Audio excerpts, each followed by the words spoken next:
Hello guys, and welcome back to Overhelm Innovation. You're probably pretty weirded out to see me here, because I haven't done an innovation video in about 7 months, because I've been focused a lot on, mini games and stuff like that. But anyway, I'm back, and as you can see in that little clip that you saw before here, is basically what I've made is an SOS signal in Minecraft. So you just take your little book here, and you type in SOS, and BAM! An iron golem comes in, and he saves your booty, or creates a distraction, or whatever you want him to do. So as you can see here, if I just type in SOS at the moment, it's not going to actually do anything. And the reason why is because I've made this so that you could kind of input it into your survival world if you wanted to.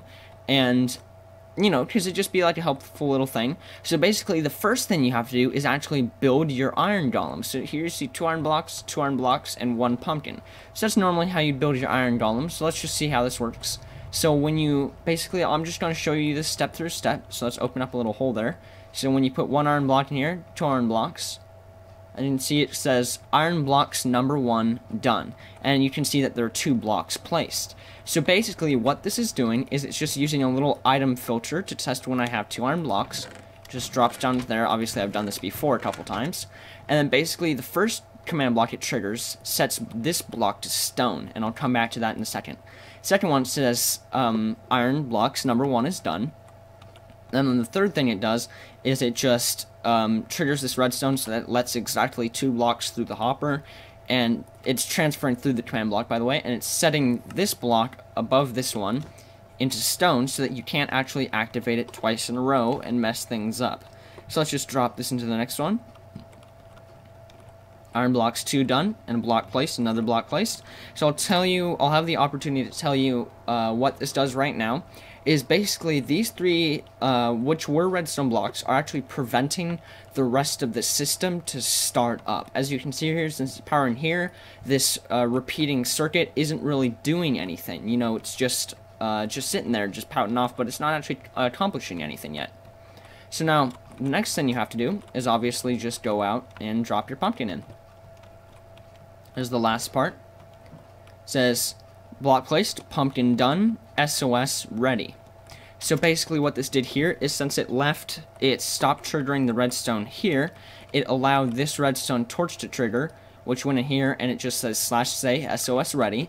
And also, since this is such a weak comparator signal, it doesn't actually go down here and still keep this off. So that's good, because it's so weak, it only has enough power to power this guy. So the next part that we have is the part that actually triggers the SOS. So basically, I'm going to tell you about it and then show you an action so that I don't ruin anything or it doesn't take a long time. So the first thing it does is it clears @p Minecraft writable book 00 pages SOS. So basically, it just tests for when you write SOS in any written book. And that's all it's testing for, basically. And so if that's true, then it triggers this guy, which is /execute @e type equals player. So it's actually triggering the command block at this player, and then basically it's at blank blank 4 blocks above the player blank summon villager golem. So basically when this is triggered, it's summoning a golem 4 blocks above the head of the player, and it just goes into a redstone repeater here, and it clears the Minecraft writable book so that you can't trigger the system twice and ruin everything. So then when this is triggered, then this torch goes off, allowing this 1-minute circuit to complete. I don't know if it's exactly 1 minute, but it's about that long. I didn't have time to time it. So basically what this does is it allows the clock to start, basically, and these 2 piles of andesite will start slowly filtering into this thing.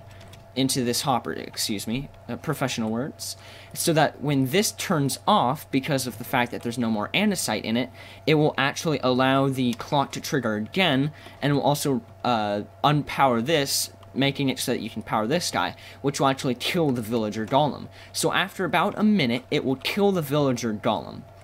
And then after another minute after that, just allowing it to cool down and allowing the clock to reset itself, when there are no longer any blocks in here, this won't be powered, and the torch will allow this command block to trigger. And this command block just says /give @p Minecraft writable book. So it gives you your book back so that you're able to re-trigger the system.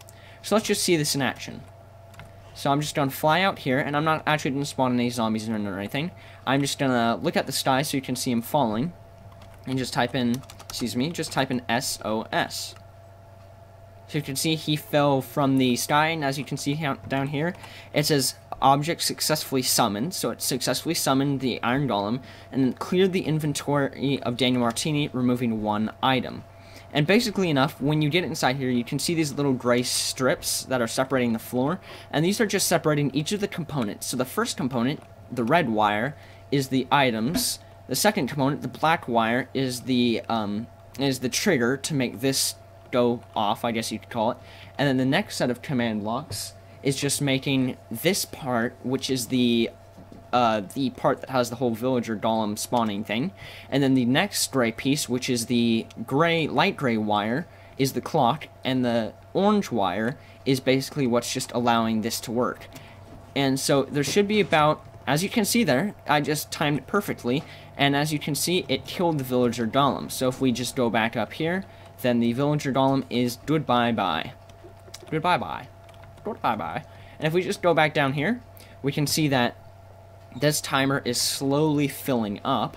So when this fills up all the way, then it will allow this comparator to turn off and the redstone block to come back on. And basically, in the description of this video, I will have the world up for download, so you can download this and put it in your world if you want. It's just a fun little contraption. I don't know if it's the most useful thing ever, but it's still pretty cool and still pretty unique. One thing you have to remember is when you're putting this in your world is that it must remain in spawn chunks. Spawn chunks is basically, spawn chunks are basically just chunks that stay loaded at all times. They don't have to be triggered by you to stay loaded. So this must be placed in spawn chunks. Oh, and as you can see there, this just triggered off and it gave me back my book and quill. And this has reset, and now if I just go up here, I can just, if I wanted to, I could just type in SOS again. And I'd have my golem come down. So that's basically the whole system, as you can see.